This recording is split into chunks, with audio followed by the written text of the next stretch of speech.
All Things Unexplained. Hosted by Dr. Mounts. Let's face it, we were always ready to roll without him anyway. CJ Derringer. Ain't nobody perfect, right? And Smitty Neves. I've never planned out hardly anything my whole life. I just freeball. Featuring Cajun Man. I'm just old nobody, somebody looking for somebody.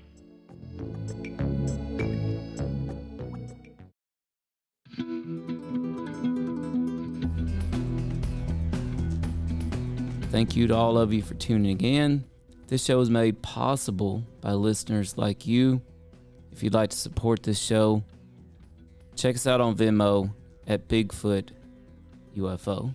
All right, now for an analysis of UAP Report 2, the unclassified version, brought to you by AARO, of course, the All Domain Anomaly Resolution Office, headed up by Ronald Moultrie. So some of that, I think, sir, we'll save for closed session. And indeed, they did save a whole lot for closed session. At least we have to assume they did, because basically, in this unclassified report released to the public, there's just not much there. There's not much to chew on. And so, once again, Mr. Moultrie. So some of that, I think, sir, we'll save for closed session. That's right, but we're going to break it down as best we can. This actually really won't take very long because there's not much to break down. From the Office of the Director of National Intelligence, it is the 2022 Annual Report on Unidentified Aerial Phenomenon. That is UAP, the new name for UFOs. This is the unclassified document, and it's only about 11 or 12 pages long. That's it. It begins with an executive summary that tells us unidentified aerial phenomenon, that's UAP, reporting is increasing, enabling a greater awareness of the airspace and increased opportunity to resolve UAP events. So in addition to the 144 UAP reports covered during the 17 years of UAP reporting, there have been 247 new reports and another 119 that were either since discovered or reported after the preliminary assessment's time period. This makes for a total of 510 UAP reports, 510 UAP reports as of August 30th, 2022. Now, have there been any reports after that? I don't know, and they don't appear to say in this unclassified document. Additional information is provided in the classified version of this report, Mr. Moultrie. So some of that, I think, sir, we'll save for closed session. Indeed. AARO and ODNI assess that the observed increase in UAP reporting rate is partially due to a better understanding of the possible threats that UAP may represent, either as safety of flight hazards or as potential adversary collection platforms, partially due to reduced stigma surrounding UAP reporting. This increased reporting allows more opportunities to apply rigorous analysis and resolve events. So apparently AARO, the All Domain Anomaly Resolution Office, has made a valiant effort to destigmatize and decriminalize the reporting of UAPs. How successful have they been in that? I guess they have been more successful given these 510 UAP reports. It goes on to say in the executive summary, UAP events continue to occur in restricted or sensitive airspace, highlighting possible concerns for safety or of flight or adversary collection activity. We continue to assess that this may result from a collection bias due to the number of active aircraft and sensors combined with focused attention and guidance to report anomalies. AARO, in conjunction with NIM-Aviation and the IC being the intelligence community, will continue to investigate any evidence of possible foreign government involvement in UAP events. Now later in the document, this is the Unclassified UFO Report 2, just presented to Congress. They talk about their coordination with the intelligence community and other non-intelligence community entities such as NASA. And it made me wonder exactly who is in the intelligence community. So in the UFO report, the unclassified version, UFO Report 2, as I've been calling it. Wherever it says IC, that stands for Intelligence Community. And here are the 18 organizations. 2 independent agencies. The Office of the Director of National Intelligence, ODNI, and none other than the Central Intelligence Agency, CIA. 9 Department of Defense elements make up the IC, the intelligence community. They are the Defense Intelligence Agency, DIA, the National Security Agency, NSA, the National Geospatial Intelligence Agency, NGA, the National Reconnaissance Office, NRO, and the intelligence elements of the 5 Department of Defense services, Army, Navy, Marine Corps, Air Force, and Space Force. Also in the IC, the intelligence community, are 7 elements of other departments and agencies. They are the Department of Energy's Office of Intelligence and Counterintelligence, the Department of Homeland Security's Office of Intelligence and Analysis and U.S. Coast Guard Intelligence, the Department of Justice's Federal Bureau of Investigation, and the Drug Enforcement Agency's Office of National Security Intelligence, the Department of State's Bureau of Intelligence and Research, and the Department of the Treasury's Office of Intelligence and Analysis. So those are the 18 departments of the IC, the intelligence community. This was probably one of the most shocking parts, if there were any shocking parts, to the Unclassified UFO Report 2. The admission that UAP events continue to occur in restricted or sensitive airspace, highlighting possible concerns for safety of flight or adversary collection activity. I would say very possible concern.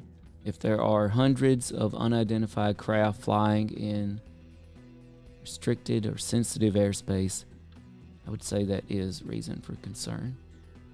Next, I have a section on scope and assumptions. I'm not going to go over the scope.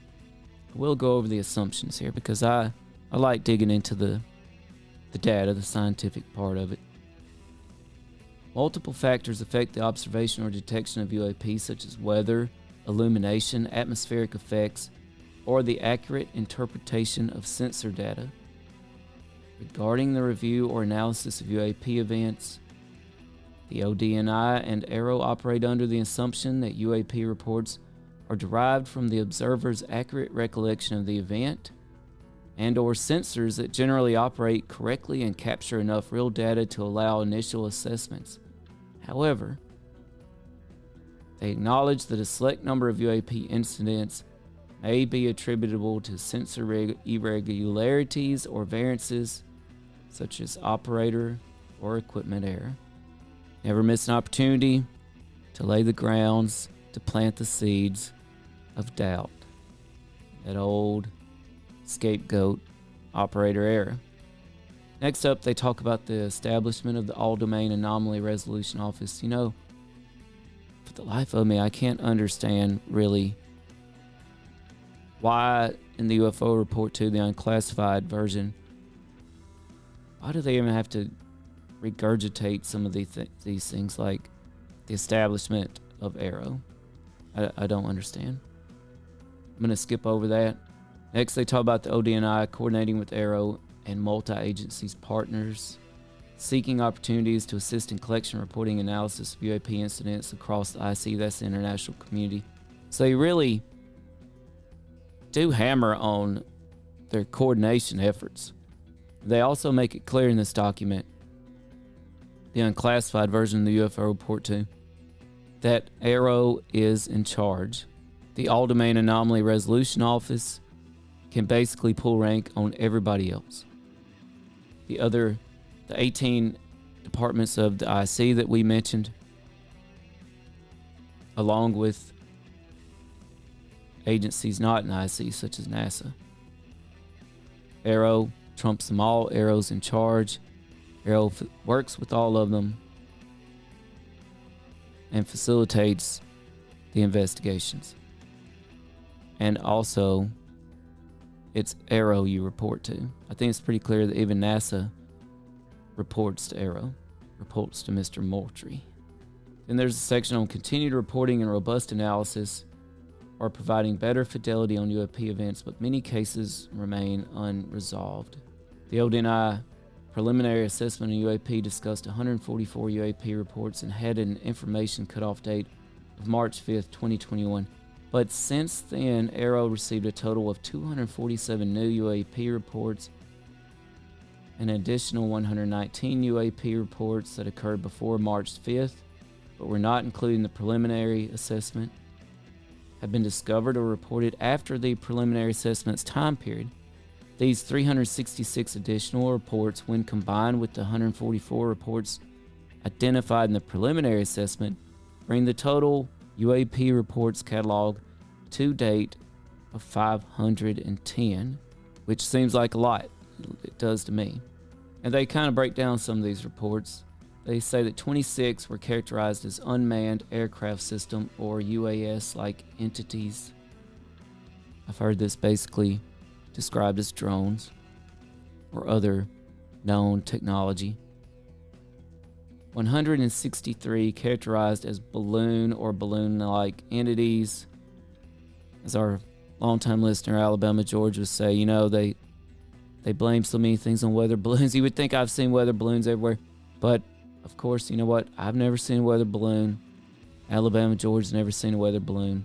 I've never actually talked to anybody that's seen any of these weather balloons, any of these balloons that continue to get blamed for UFO and UAP reports. We reposted something recently from the producer of A Terror in the Sky, the Amazon documentary, terrific documentary, where they go to review UFOs, UAPs off Catalina Island.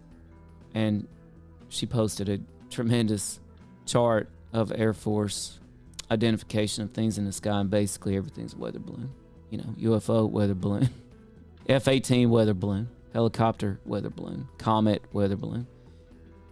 Anyway, 163 were characterized as balloons, which is just mind-boggling.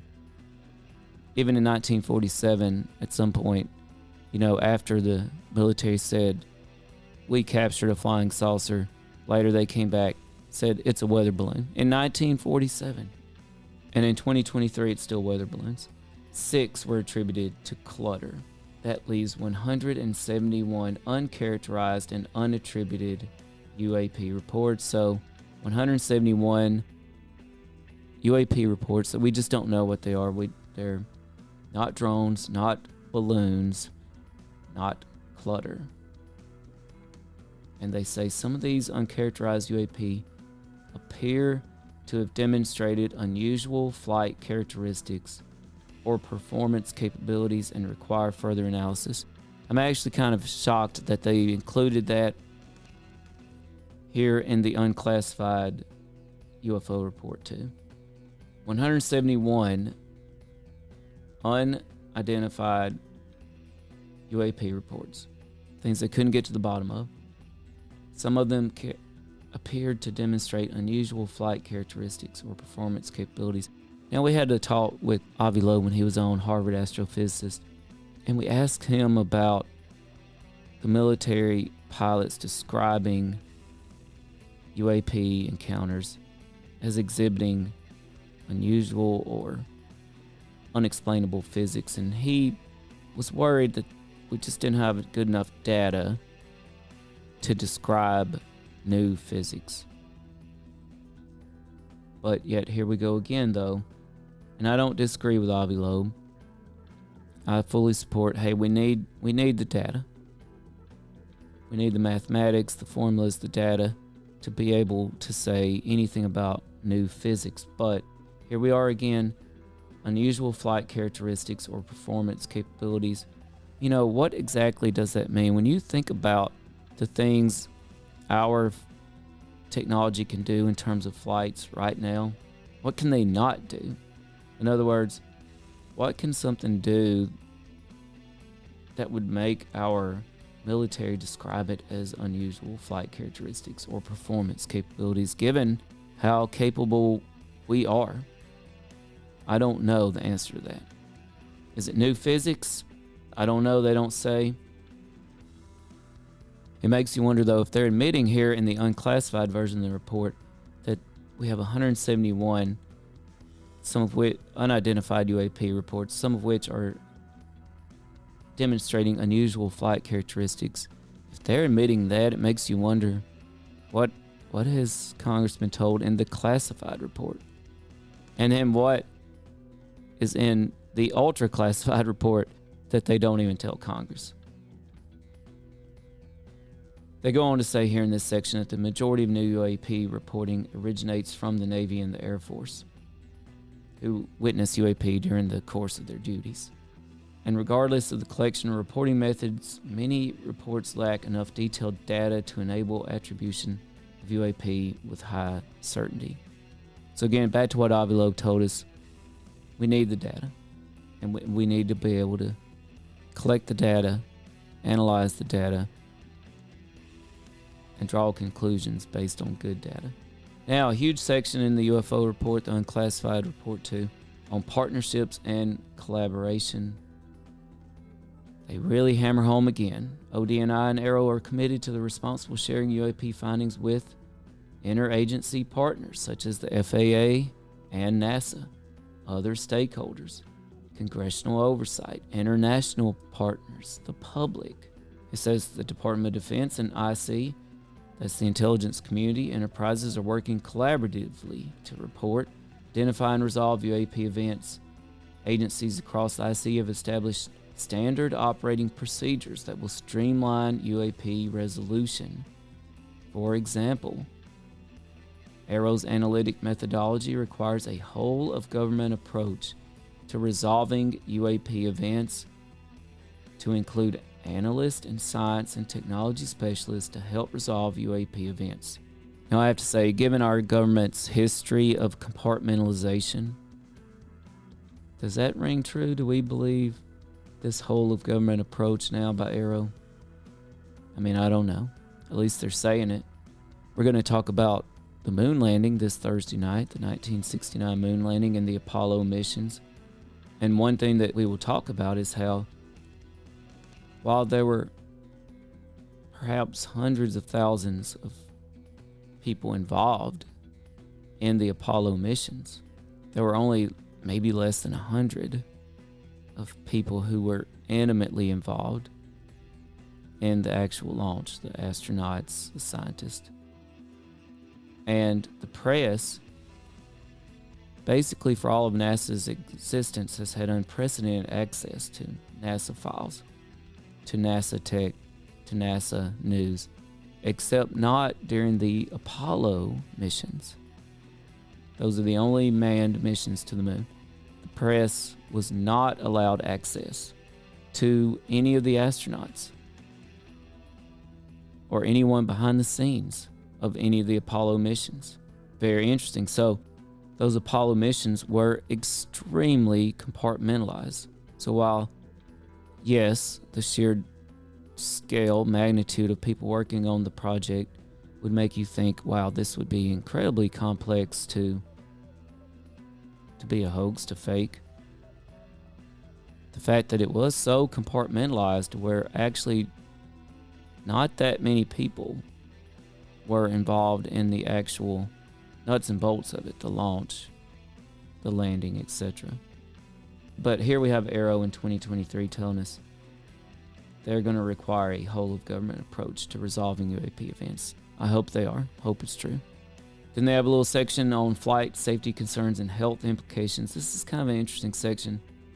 Again, they posit that UAP poses safety of flight and collision hazard to air assets, potentially requiring aircraft operators to adjust flight patterns in response to their unauthorized presence in the airspace, operating outside of air traffic control standards and instruction. To date, there have been no reported collisions between U.S. aircraft and UAP. Now, that certainly doesn't mean we haven't recovered craft, though. As a matter of fact, as we said at the beginning of the show, in our shocking UFO UAP disclosure breaking news, Congressman Tim Burchett from Tennessee told News Nation yesterday, Saturday, January 15, 2023, that we have indeed captured alien UFOs, and that we have members of industry in possession of their technology reverse engineering it. Perhaps these UFOs were shot down. Yes, sir. Perhaps they were struck by lightning. Love you too, Mr. Stifler. We have a long-time listener, Simon Stifler, joining in. He said, let's go. Love you, Doc. Love you, Tim. Thanks, Mr. Stifler. Love you too. So for those of you tuned in just now live on Facebook, we appreciate you. But our breaking UFO UAP disclosure news tonight. Yesterday, Congressman Tim Burchett from Tennessee had this to say to News Nation. Something else out of this world. And, we've been covering this thing up since the 40s, since Roswell or before then, I believe. I don't trust government. There's an arrogance about it. And I think the American public can handle it, and they need to release everything. And that includes if they, in fact, do have a craft, which I believe at some point we have obtained some materials that are not of this world.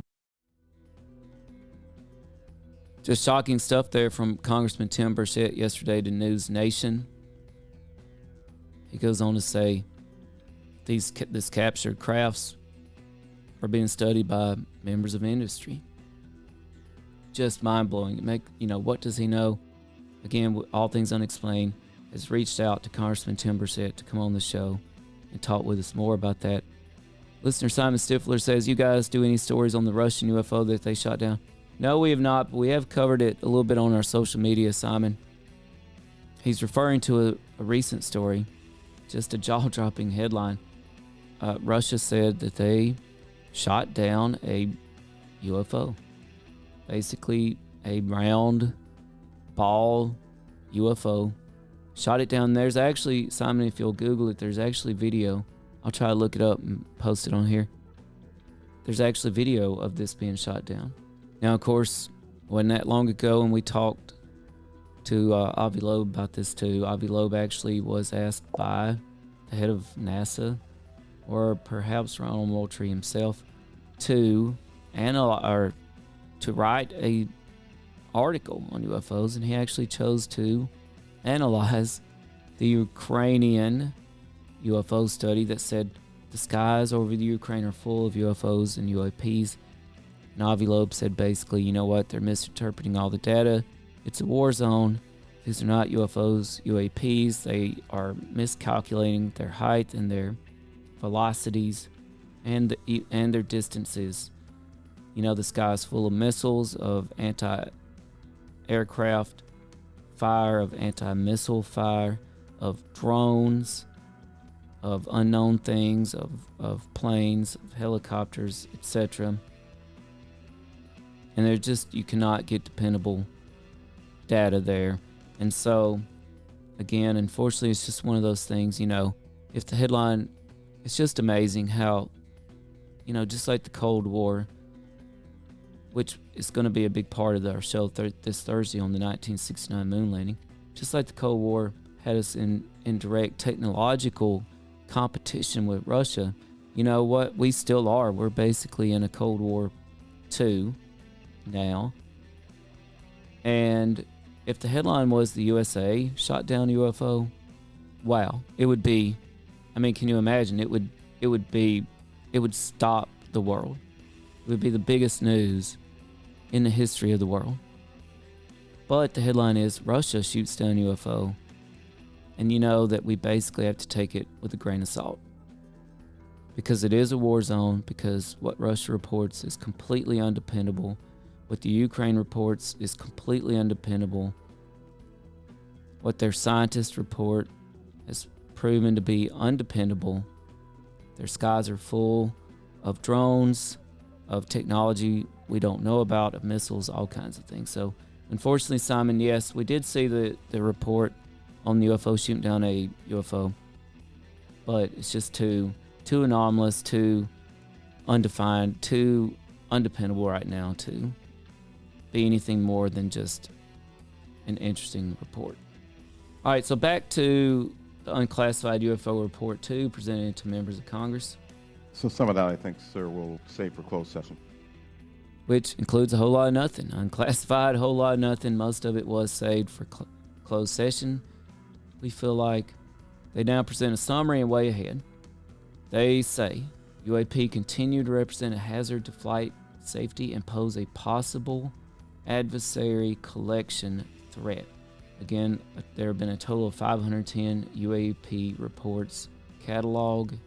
Many of these are unexplained. Some were blamed on balloons, drones, and clutter, but over 100 unexplained. And some of those exhibit unusual flight characteristics. Is it new physics? We don't know. Again, they hammer home in the summary and way ahead that ARROW, All Domain Anomaly Resolution Office, say that fast 10 times. ARROW has been established as the Department of Defense focal point for UAP.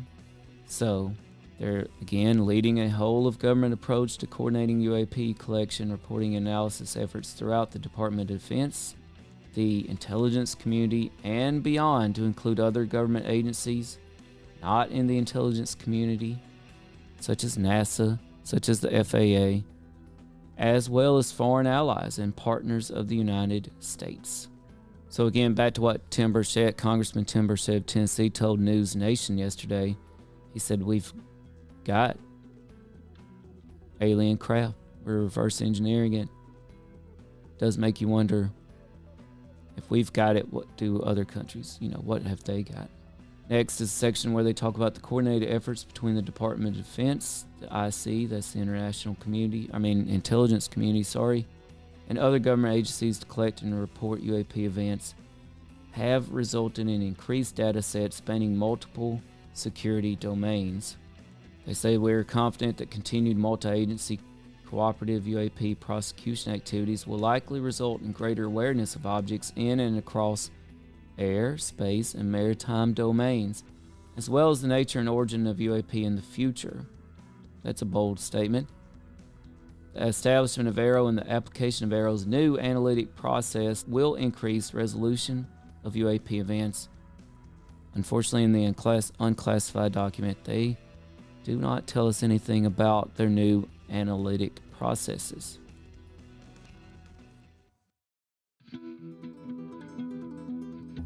That basically concludes the unclassified report, but there is some interesting information in the appendices. To be continued. You've been listening to All Things Unexplained. If you liked this podcast, please do give us a 5-star rating and leave us a review. If you would like to hear more All Things Unexplained, be sure to follow us wherever you listen to your podcasts. Our show depends on the support of listeners like you. Find us on Venmo under the business accounts at Bigfoot UFO. If you can't get enough of us, please check us out at allthings-unexplained.com.